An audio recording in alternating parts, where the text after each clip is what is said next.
고린도전서 12장 14절에서 21절까지입니다. 신앙생활은 이 관계가 굉장히 중요합니다. 첫 번째는 하나님과의 관계, 두 번째는 사람과의 관계입니다. 이 관계는 관이 두 개가 따로 있는 것이 아니라 이 관은 하나로 연결되어 있습니다. 하나님과의 관계가 막히면 사람과의 관계도 좋지 않습니다. 그리고 사람과의 관계가 막히면 하나님과의 관계도 원활하지 못합니다. 그래서 이 관계가 대단히 중요한 것입니다. 그런 얘기가 있습니다. 버스 안에서 사람들이 막 다툽니다. 그러니까 어떤 노인분이 그 다투는 사람에게 이렇게 말했답니다. 이 사람들아, 싸우려면 교회 가서 싸우라. 이게 지나친 말이기는 하지만 한번 생각해 볼 필요가 있습니다. 정말 교회 안에 많은 다툼이, 많은 불일치가 이미 있었다고 하는 현실을 보여주고 있는 것입니다. 하나님과의 수직적인 관계, 그리고 사람과의 수평적인 관계가 만나서 결국은 아름다운 십자가가 이루어지는 겁니다. 나는 직통으로만 산다. 그리고 형제도 돌아보지 아니하고 내 옆에 누가 있는지, 누가 함께 있는지 전혀 생각지 아니하고 살아가는 사람은 이것은 외통수입니다. 작대기 하나 꼽고 사는 거예요. 십자가가 될 수가 없는 거예요. 이 두 관계가 조화를 이루고 건강할 때 신앙생활도 건강하게 되는 것입니다. 어떤 분이 교회를 나간 지가 10년이 됐다고 그래요. 안 나온 지가. 왜 그러냐 그랬더니 그 사람을 만나기 싫어서 그렇다는 거예요. 여러분, 어떤 한 사람 때문에 내가 교회를 나가기 싫어서 안 나간다. 하나님을 만나는 것보다 사람이 우선이 되어버렸습니다. 이게 얼마나 기가 막힌 일입니까?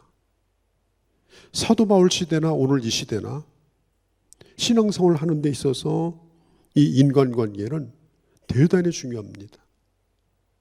우리가 오늘 성경 전체에서 일관되게 얘기하는 게 뭐냐? 대상이 누구인가는 묻지 말라는 것입니다. 그 사람이 나를 사랑하는지 사랑하지 않는지, 좋아하는지 싫어하는지, 그가 나와 관계가 좋은지 아니면 관계가 나쁜지, 그것은 묻지 말라. 네가 할 일은 하나님의 사람으로 네가 살아가는 것이다. 조건을 묻지 말라. 하나님의 사람으로 살라. 살다 보면 나를 반겨주는 사람도 있지만 나를 향해서 냉소적인 사람도 있습니다. 나를 사랑하는 사람도 있지만 이유 없이 나를 미워하는 사람도 있습니다. 그런 가운데 모든 사람과 더불어서 좋은 관계를 가지고 사는 것이 어렵습니다. 그러나 내가 하나님의 사람으로 살면 그 모든 것은 극복할 수가 있습니다. 어떤 스승과 제자가 어느 도시에 들어갔습니다. 그런데 그 도시의 불량배들이 몇 날 며칠 동안 그 자기 스승을 따라다니면서 욕설을 퍼붓고 비방을 합니다. 그 제자들이 견디다 못해서 그 스승에게 이렇게 말합니다. 선생님, 더는 견딜 수가 없습니다. 다른 도시로 가야겠습니다. 그때에 그 스승이 이렇게 말해요. 그럼 다른 도시에 가서도 저런 사람이 있으면 어떻게 하겠느냐? 그럼 또 다른 데로 가야 되죠. 그러면 거기서도 있으면 어떻게 할 거냐? 또 다른 데로 가야죠. 만일 거기서도 또 그런 사람을 만난다면 어떻게 하겠느냐. 그러니까 더 이상 대답을 못했다고 그래요. 우리는 어디 가든지 사람은 있고 어디 가든지 좋은 사람만 있는 건 아닙니다. 결국은 현실을 도피해서 살아가는 것이 아니라 하나님이 오늘 나를 세워주신 오늘 이 자리에서 내가 하나님의 사람으로 화목하게 하는 사람으로 살아가는 것, 그것이 중요하다라고 하는 것입니다. 웃는 자에게는 웃음으로 대하고 미워하는 자에게는 미움으로 대하고 빼앗기면 나도 뺏고 싶고 얻어맞으면 나도 때리고 싶고, 그건 불신자들도 일반적으로 가지는 거예요. 그러면 하나님의 사람은 어떻게 해야 되겠는가? 오늘 성경에 보면은 핍박하는 자라고 말하거든요. 핍박하는 자. 이 핍박한다고 하는 것은요, 의도적인 겁니다. 의도적으로 악의를 가지고 핍박하는 거예요. 그럴 때 어떻게 하느냐 하는 것이 매우 중요해요. 1세기 당시에 노마 원형 경기장에서 수많은 크리스찬들이 짐승의 밥이 돼가지고 죽었습니다. 그때 많은 군중들이 그 원형 경기장에서 그들이 죽어가는 모습을 공개적으로 보았습니다. 그때 그들은 누구도 저주하지 않았습니다. 그들을 지켜보고 있는 사람을 향해서 욕하지도 않았습니다. 하나님을 찬양하면서 그들은 그 죽음을 고요하게 받아들였습니다. 저주하지 말라. 오히려 그들을 축복하라. 이 하나님의 말씀을 마지막까지 잊지 않고 살았습니다. 결국 거기서 죽은 사람의 무리는 소수의 무리였지만 그 소수의 무리의 하나님 사람다운 그 태도가 어마어마한 사람들에게 엄청난 영향을 끼쳤습니다. 하나님의 살아계심에 대하여, 하나님의 사람의 다름에 대하여. 그리해서 노마가 핍박 시대를 지나서 결국은 기독교 국가가 되는 밑거름이 되게 된 것입니다. 오늘 성경에 보면은 핍박하는 자를 축복하라고 말하죠. 어떤 분은 이렇게 항의할 수도 있어요. 목사님, 그런 사람 미워하지 않는 것만 해도 저 감당하기 힘든데요. 축복까지는 좀 어려운데요. 내가 핍박받는 걸 이상하게 생각하지 마세요. 어설프게 예수 믿으면요, 핍박도 없어요. 적당하게 불의와 손을 잡고 그리고 융통성 있게 살면 오히려 세상이 칭찬합니다. 핍박이 있다라고 하는 것은 오늘 내가 주님을 바로 붙들고 있다는 거예요. 또 한 가지는 그러함에도 불구하고 핍박을 통해서 하나님은 나의 모난 부분을 깎아가고 계신다라고 하는 거예요.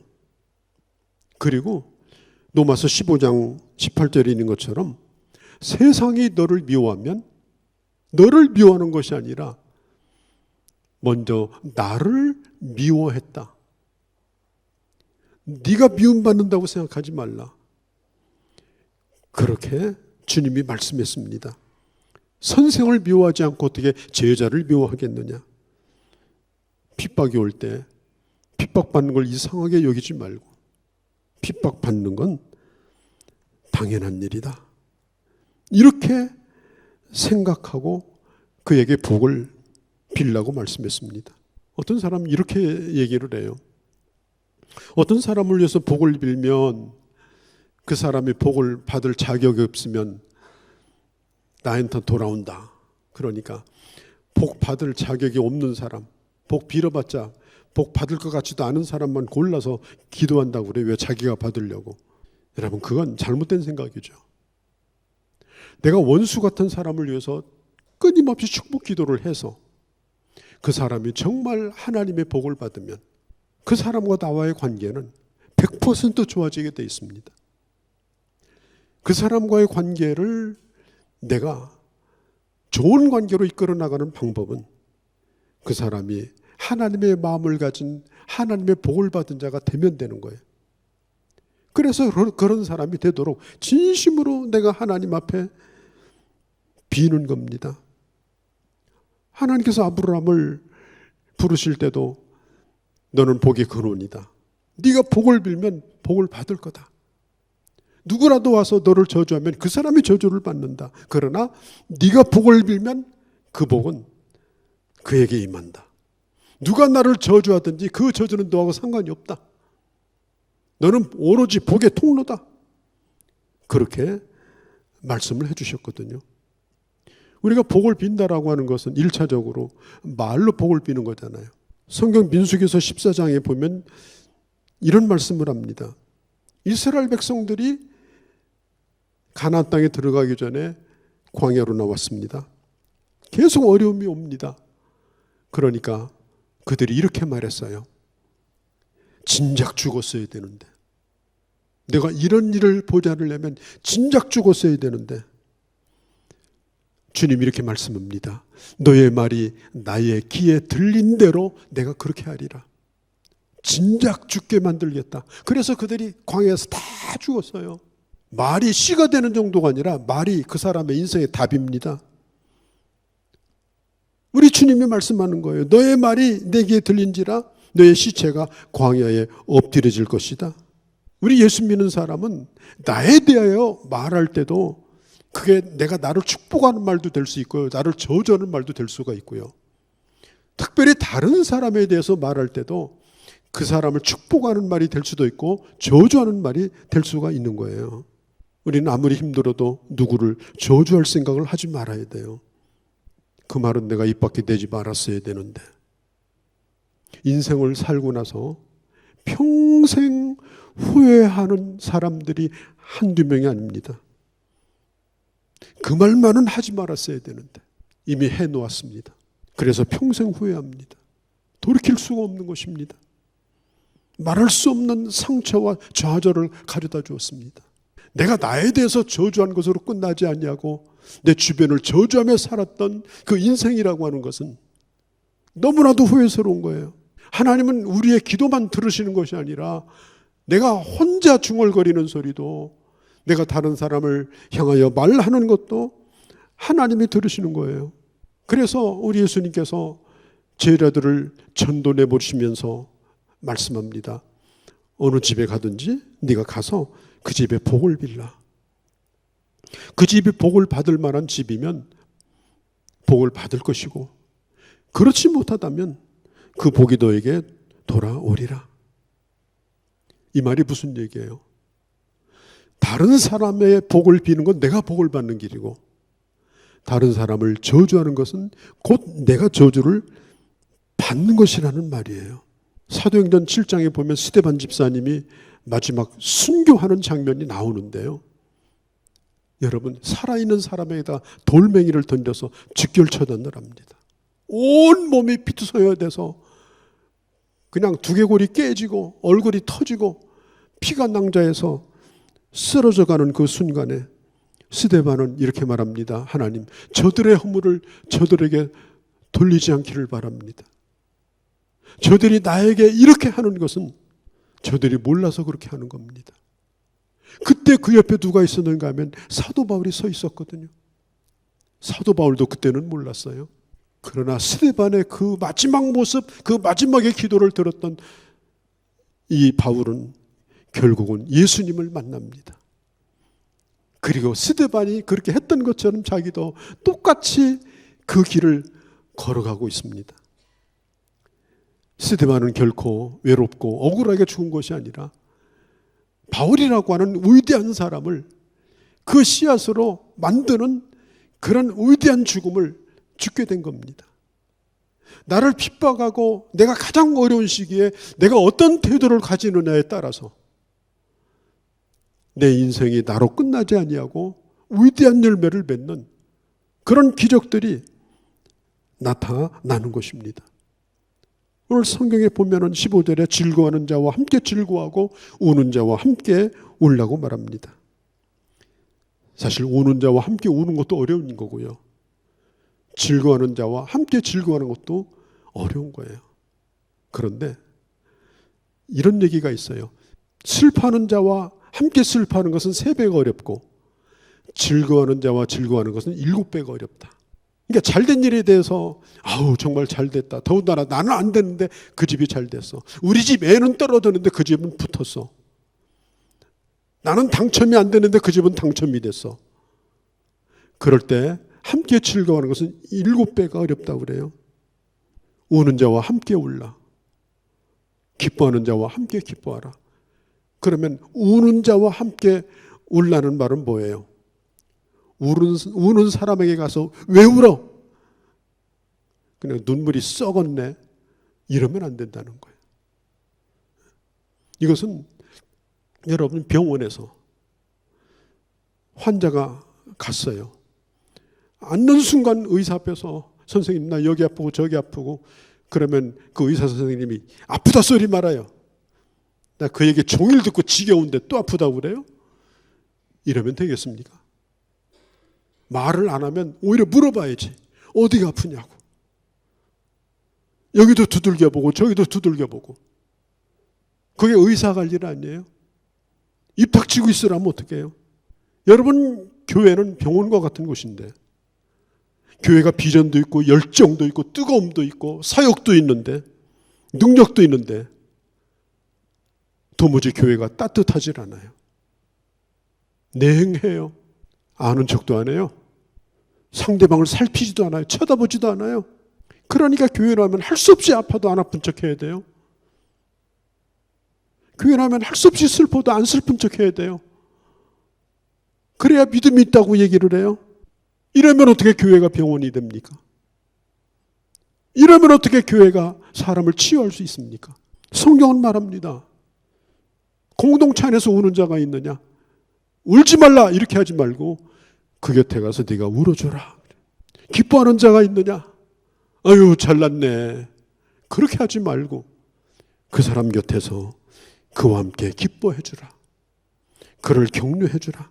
인간이 겪는 이런 아픔과 기쁨 이런 것에 대해서 옆에서 냉소적으로 아니 그거 별거 아니야. 인생은 울다가 웃다가 그런 거지 뭘. 그렇게 하지 마시고 기쁘면 기쁨에 공감하고 슬프면 슬픔에 공감하고 그게 여러분 교회가 아니겠어요? 그게 하나님의 나라가 아니겠습니까? 저도 그렇고 여러분들도 그렇고 함께 울어줄 수 있기를 바랍니다. 기쁜 일 있으면 별거 아닌 거 가지고 이렇게 하지 말고 함께 기뻐해 주기를 바랍니다. 혹시라도 이제까지 여러분 살면서 왜 저 사람 죽지 않나? 소리 안 나는 총이 있다면 이런 때 필요할 텐데 내가 잘 되는 것이 기쁜 것보다 그 사람 되는 것이 더 힘들어요. 그런 사람 없습니까? 오늘 이 말씀을 우리가 기억을 해야 됩니다. 우는 자와 함께 울라. 내 자식은 시험에 떨어졌지만 당신 자식은 붙었군요. 정말 축복합니다. 정말 잘 됐습니다. 도무지 우리는 그런 얘기를 잘 안 해요. 뭐 좋은 일이 생기면은 꼭 뒤에 가서 질러대요. 에휴, 뭐 별거 가지고, 그까짓 거 가지고 뭐 집 한 채 생겼다며 뭐 집까지 거 많은데 뭘. 왜 그렇게 얘기합니까? 얼마나 기쁜 일이에요. 새빵살이 면했으니까. 상대방이 그렇게 기쁘면 내가 기뻐해주고 좋아해주고 그렇게 하는 것이 하나님의 사람의 마음이 아니겠습니까?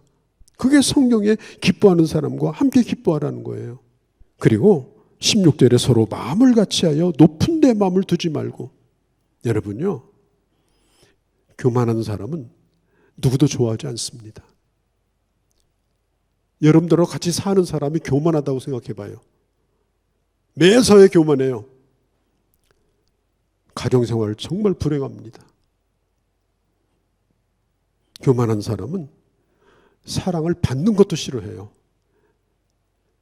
내가 너한테 뭐 사랑받을 만한 사람이냐? 뭐. 또 사랑을 줄 줄도 몰라요. 나는 당신 사랑하지 않는다. 이 교만한 사람은요, 사랑을 주지도 않고 받지도 않아요. 그 안에 교만으로 꽉 차 있어요. 우리가 함께 모여 있어도요, 마음이 하나 되지 않는 이유가 뭐냐? 겸손해지지 않아서 그래요. 겸손해봐요. 누가 옆에 있든지 누가 함께 있든지 그 사람이 다 내 친구 아니겠습니까? 그 사람이 내 형제 아니겠습니까? 상대방 앞에 내가 잘났다고 벽을 치고 있으니 어떻게 그가 나를 바라볼 수 있어요? 어떻게 교제가 가능합니까? 내 담을 낮춰야 그가 내게 오지 않겠습니까? 아니면 상대방을 높여주면 그가 내게 찾아오지 않겠습니까? 제가 오늘 글에서 읽은 얘기인데요. 어떤 한 남편과 부인이 서로 대화가 굉장히 어렵게 되어버렸어요. 남편이 가만히 생각해 보니까 이 부인이 벌써 귀가 어두워진 거야. 부인이 도대체 아무리 얘기해도 알아듣지를 못해요. 그래서 어느 날은 자기 부인을 저 방구석에 이렇게 뒤돌아보지 말고 앉으라고 해놓고 테스트를 하는 거예요. 여보, 그러면 대답이 없어요. 좀 볼륨을 좀 높여요. 여보, 대답이 없어요. 나중에 소리를 질러요. 여보, 대답이 없어요. 그러니까 남편이 확신을 가져요. 확실히 먹었구나. 그래가지고 한 번은 더 큰 소리로 소리 질러요. 그러니까 부인이 뒤를 확 돌아보면서 왜 4번씩이나 나한테 소리 지르냐고. 그러니까 남편이 기가 먹은 거예요. 자기가 못 듣는 건 생각 안 하고 남이 못 듣는다고 생각하고 혼자 소리를 지르고 산 거예요. 우리가 겸손하지 않으면요, 들려지지 않습니다. 겸손하지 않으면 이해가 안 됩니다. 특별히 우리가 성경을 볼 때도 그렇고 세상을 보는 시각도 그래요. 잘못된 시각을 가지고 세상을 바라보고 성경을 바라보면 나중에는요, 어떤 얘기를 해도 안 들어요.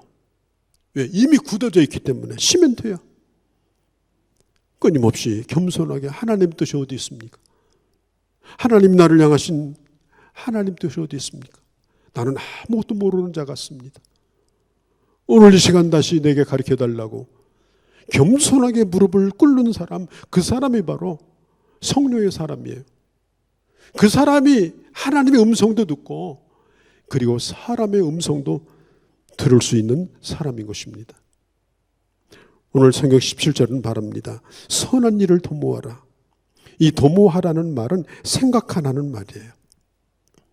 우리가 사람과의 관계를 생각할 때 우리는 선한 것을 선택해야 합니다. 선택은 나의 소관이에요. 그 사람이 변화는 안 돼요. 그 사람은 본래 그렇게 생긴 거예요.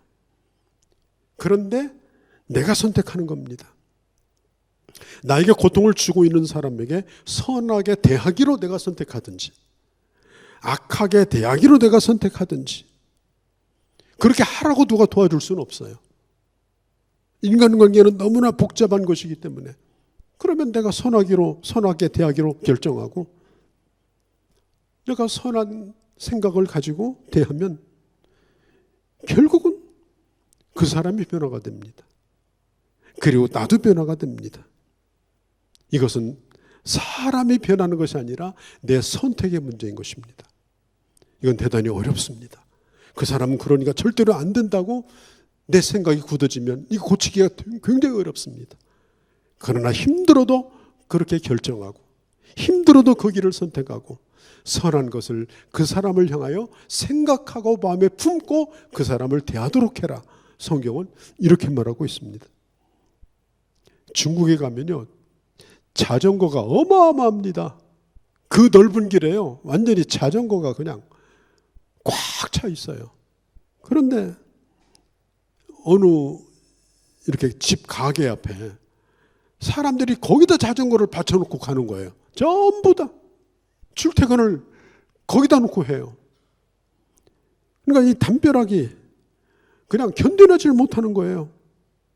경고문을 써도 안 되고 받치지 말라고 소리 질러도 안 되고.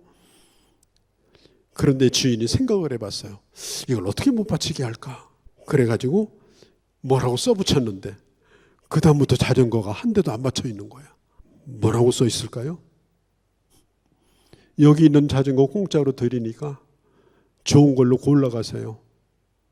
가게 주인 드림.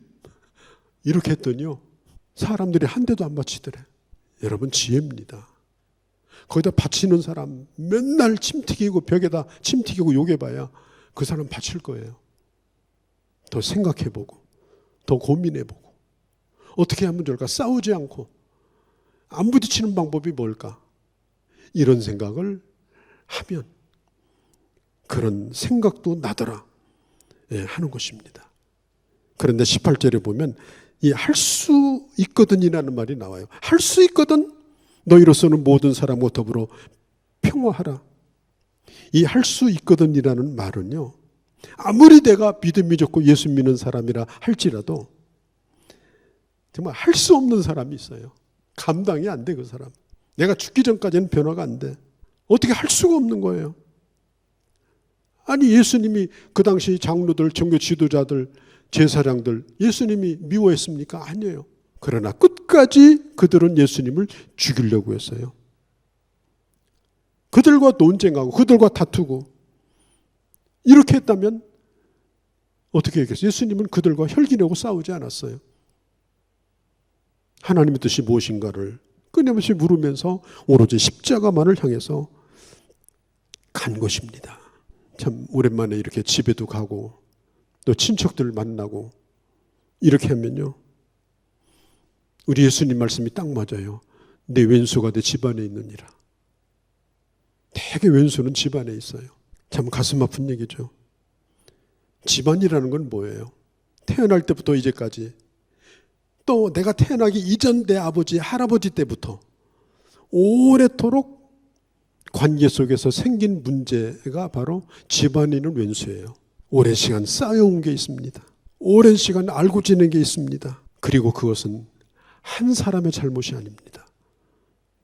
어떤 한 사람의 잘못이 아니고 한 집안에 오래 살다 보니까 서로 주고받다 보니까 한 사람이 한 사람을 미워하고 또 저 사람도 나를 미워하고 또 대를 이어서 미워하고 그러다 보니까 지금은 이렇게 얘기합니다. 나 죽어도 절대로 오지 마라. 누구한테 그렇게 해요? 동생한테 그렇게 하고 조카한테 그렇게 하는 거예요. 그건 왜 그런 거예요? 이것은 누구의 과실이 아닌 거예요. 따지고 보면 같이 오래 있다 보니까 서로 주고받은 거예요. 우리가 교통사고도 100% 과실이라는 게 없잖아요. 네가 와서 나를 일방적으로 박았다. 아니에요. 보험회사에서 와서 뭐라고 그래요? 저쪽 80%, 이쪽 20%. 쌍방과실이에요. 그러니까 오늘 성경에 있는 대로 할 수 있거든, 이 말은 뭐냐? 이렇게 우리에게 주어진 환경들, 그런 상황 속에 있다 하더라도 모든 사람과 더불어 평화하라. 이게 얼마나 어려운 일입니까? 그러함에도 불구하고 성경은 말합니다. 개인적으로 보복하지 말라. 그건 하나님이 하실 일이고 너는 오로지 화평하는 일만 해라. 원수는 내가 갚으리라. 19절에 주께서 말씀하죠. 내가 갚으리라. 그리고 사람의 판단은 언제나 종합적이지 못합니다. 사람의 판단은 언제나 자기중심적이기 때문에 내가 원수를 갚는 건 대단히 이것은 무모한 일이 되는 거예요. 마귀가 와서 속삭여요. 정의를 실현하라. 불의는 다 깔아뭉겨버려라. 보복을 해라. 그렇게 하지 않으면 정신을 못 차린다. 자꾸 마귀가 속삭여요.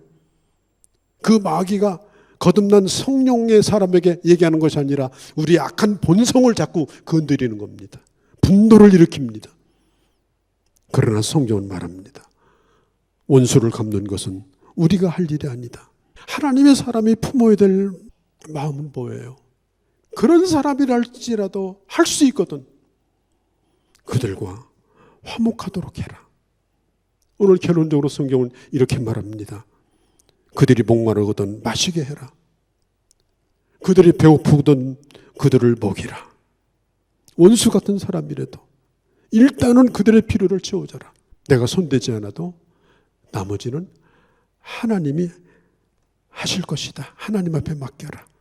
그리고 그렇게 하다 보면 20절에 그 사람의 머리에 숯불을 얹어 놓을 거다. 숯불로 지지는 것이 아니라 숯불을 볼에다 얹는 거예요. 그게 제일 무서운 형벌이랍니다. 내가 잘하면 잘할수록 그 원수는 나중에 제풀에 넘어진다는 거예요. 그런 방법으로 이겨야지. 아기다툼을 하고 싸우고 나쁜 생각을 해서 저주하고 이렇게 하는 일은 하나님의 사람이 할 일이 아니다. 내가 선을 베풀면 그 사람의 머리카락만 타는 것이 아니라 그 사람의 속도 타게 될 것이고 그도 마음이 녹아질 때가 올 것이다. 결론입니다.